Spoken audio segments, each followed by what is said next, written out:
Abdias. Vision d'Abdias. Voici ce que le souverain Seigneur Jéhovah dit au sujet d'Édom. Nous avons entendu une nouvelle de la part de Jéhovah. Un messager a été envoyé parmi les nations. Levez-vous, préparons-nous à combattre Édom. Regarde, je t'ai rendu insignifiant parmi les nations. Tu es très méprisé. La présomption de ton cœur t'a trompé. Toi qui résides dans les creux des rochers, qui habites sur les hauteurs, tu dis dans ton cœur, « Qui me fera descendre à terre ?» Même si tu allais habiter aussi haut que l'aigle, ou si tu plaçais ton nid parmi les étoiles, je te ferai descendre de là, déclare Jéhovah. Si des voleurs venaient chez toi, si des pillards venaient de nuit, ne prendraient-ils pas seulement ce qu'ils veulent?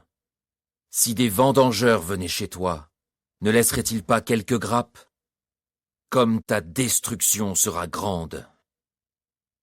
On a fouillé tout Ésaü, on a cherché partout ses trésors cachés.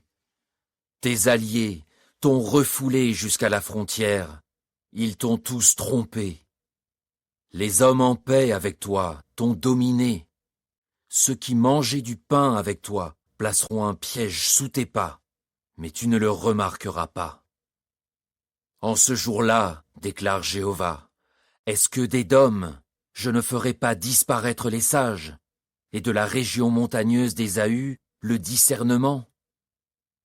Tes guerriers seront terrifiés, ô Théman, parce que tous ceux de la région montagneuse d'Ésaü seront tués lors du massacre. À cause de la violence faite à ton frère Jacob, tu seras couvert de honte, et tu seras détruit pour toujours. Le jour où tu es resté à l'écart sans intervenir, le jour où des étrangers ont emmené son armée en captivité, quand des étrangers sont entrés dans sa ville et ont jeté les sorts au sujet de Jérusalem, tu as fait comme eux. Ne regarde pas avec plaisir ce qui arrive à ton frère au jour de son malheur. Ne te réjouis pas au sujet du peuple de Juda au jour de sa destruction. Ne parle pas avec autant d'arrogance au jour de sa détresse. N'entre pas dans la ville de mon peuple au jour de son désastre. Ne regarde pas avec plaisir son malheur au jour de son désastre, et ne t'empare pas de ses richesses au jour de son désastre.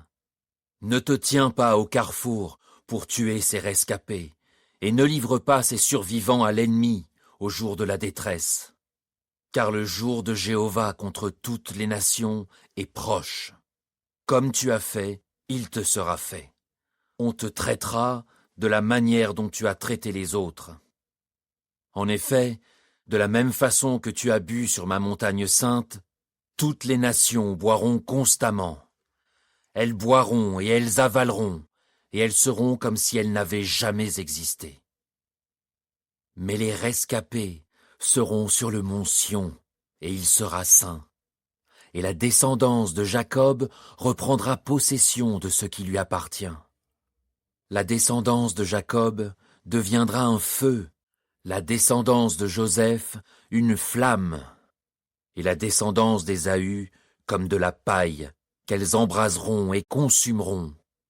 De la descendance d'Ésaü, personne ne survivra, car Jéhovah lui-même a parlé. Elles prendront possession du Néguev et de la région montagneuse d'Ésaü, de la Shéphéla et du pays des Philistins. Elles prendront possession de la campagne d'Éphraïm et de la campagne de Samarie. Et Benjamin prendra possession de Galaad. Aux exilés de ce rempart, au peuple d'Israël, appartiendra le pays des Cananéens jusqu'à Sarepta. Les exilés de Jérusalem, qui étaient à Sepharad, posséderont les villes du Néguev.